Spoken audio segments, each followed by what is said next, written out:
playing like a lot of GTFO. I don't even know what the game's about. You need to run now. So, you want the rundown on the rundown? Alright, here we go. Trouble. What is wrong? My motion scanner says you fellas are about to die.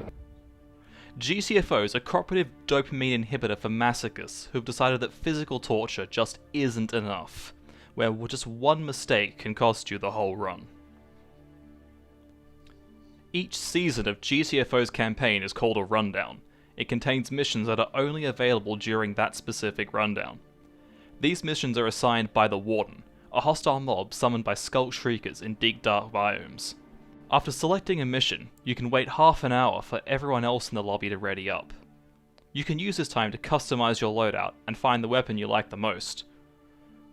Make sure to experiment, because that favorite weapon might not be available next rundown. Starting the cage drop starts the cage drop sequence, startling your character into remembering they have to breathe in. The loading screen is just you falling down the bottomless pit until that one player that has the game on a hard drive finishes loading in. Somehow not passing out from the rapid deceleration, you are freed from your plush prison with all the grace of a giraffe giving birth. The main gameplay of GTFO consists of two main sections.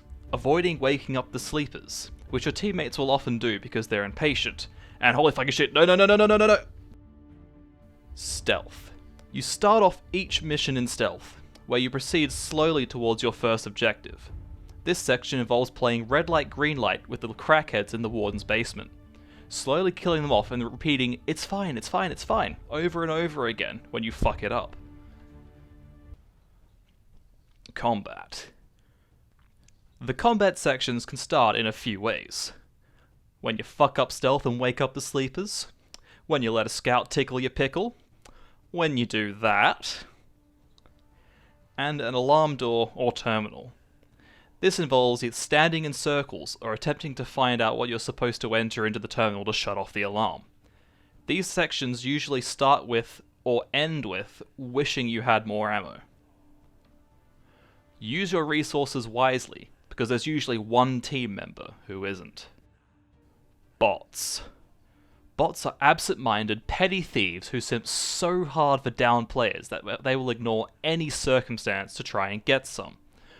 On top of forcing you to make absolutely sure they are going to walk through a door when you want to close it, their ability to stand in front of you while you're trying to shoot is rivaled only by their ability to repay you in kind.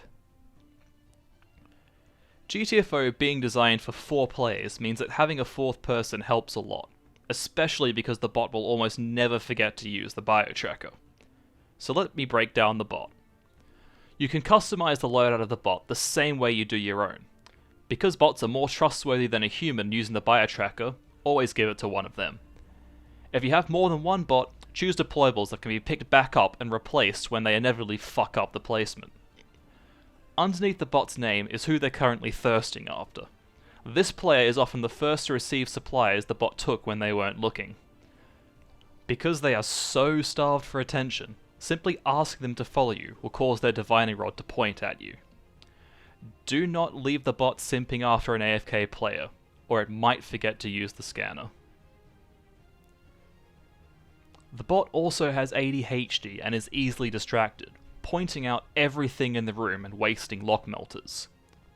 The bot will also take every opportunity it can to tell you that there's enemies somewhere nearby. Despite the usefulness of the bot, it thinks the just fucking run strategy is the stand around and poke everything strategy, causing you to fail because the next door requires all players and the bot's busy spooning a striker. Enemies. Once you've dealt with the enemies that are your fellow players and bots, the enemies in GTFO can be categorized into 3 distinct types: melee, ranged, and fuck-offs. Melee. These enemies have to get close to attack you. They typically have one of 2 attacks. Enemies include Licky Boys, the most common enemy. They most commonly lick you to death. Big Boys. Big boys are bigger than Licky Boys. They can lick you from much further away, and they can high-five your face in. Ranged. These enemies shoot player-seeking darts. If you pretend you're in the Matrix, you can dodge them. These enemies include chickens. I couldn't think of a better name for these guys than what everyone else calls them. They look like licky boys that failed to get into a Metal Gear Solid game. Big boys. Like chickens, but they take more of your health pool. Assault chickens. Like the big boy chicken, but it's an MG42. It can also slap you. Flyboys. Though they fly now. They're just as annoying as that joke, though a little more tolerable. The Scout.